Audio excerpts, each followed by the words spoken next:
यहाँ 100 गालियां और एक न्याय। श्री कृष्ण और शिशुपाल की कहानी। बहुत समय पहले की बात है। द्वारका में भगवान श्री कृष्ण राज्य करते थे। वो सिर्फ एक राजा नहीं थे, वो सबके प्यारे थे। प्रेम के देवता, बुद्धि के सागर और धर्म के रक्षक। उधर चेदी देश में एक बालक जन्मा।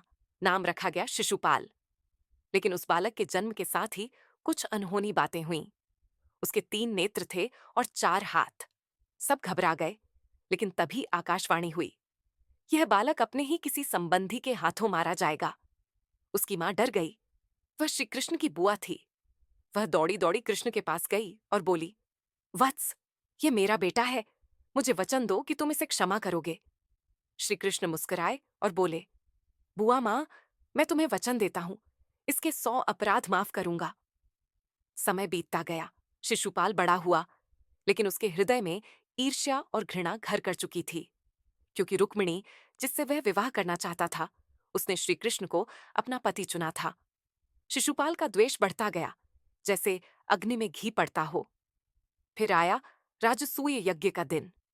युधिष्ठिर ने राजाओं को बुलाया और पूछा, हम अग्र पूजा किसकी करें? सबने एक स्वर में कहा, श्री कृष्ण की। पर शिशुपाल भड़क उठा। वो उठ खड़ा हुआ और सभा में श्री कृष्ण को भला बुरा कहने लगा। ग्वाले का बेटा, चोर, छलिया, वो एक के बाद एक। उसने श्री कृष्ण को 100 गालियां दी। पर श्री कृष्ण शांत बैठे रहे। उनका चेहरा कमल जैसा शांत था, लेकिन आंखें गंभीर। फिर आई 101 गाली। सभा में सन्नाटा छा गया। अब श्री कृष्ण खड़े हुए। उनके हाथ में चमका सुदर्शन चक्र और एक ही पल में शिशुपाल का अंत हो गया। सब कुछ शांत हो गया। क्यों?